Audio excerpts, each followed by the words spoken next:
A student has asked me how to work Chapter 10b, Section number 8. It deals with the latitude and longitude lines and finding a particular point on the Earth and then finding the point that is directly or precisely opposite that point on the Earth. So I'm going to try to, first of all, locate this 46-degree north and 116-degree west.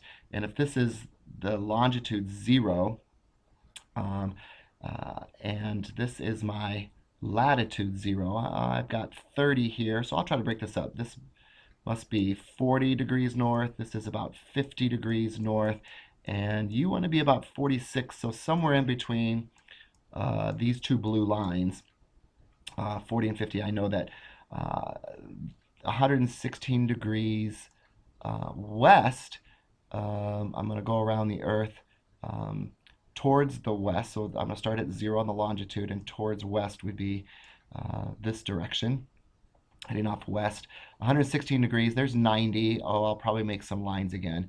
So there's 100 degrees west. Here's 110 degrees west, and 120 is marked.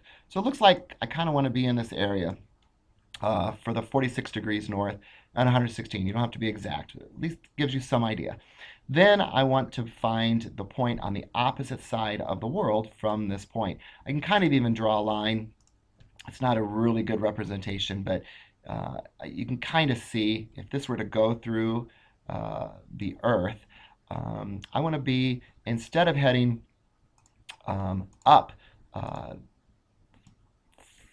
46 degrees, the other side of the world would actually be down 46 degrees because it's slicing through the center of the Earth and then coming out to the other side.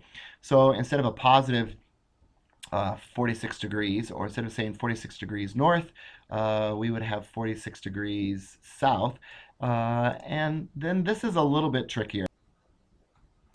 I've already headed 116 degrees off to the west.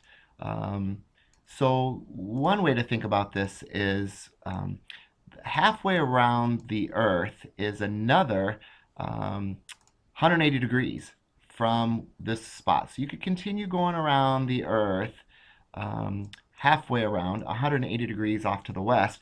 The numbers get kind of big. But instead of heading around or continuing around that way, I would suggest starting at 0 and head toward the east. So instead of continuing to head around west, let's go the opposite direction toward the east. And we already know that this distance from here to here, heading from the beginning point, that this distance is already 116 out of the 180 that we're trying to get around. Because remember, we're trying to get on the opposite side. So the total distance around the Earth is 360. We want to go halfway around. We've got 116 of the distance so far. So the question is, how much further do we have to go after we've already traveled 116? And we know that the total distance here is 180. So all we need to do is find the difference between 180 and 116. And to do that, I'll just quickly subtract, borrowing, making this 17 and a 1. 10 minus 6 is 4. 17 minus 11 is 64. But remember, I'm heading not off to the west. I've decided to go off to the east. And it looks like this is how to arrive at the final answer. I hope that helps.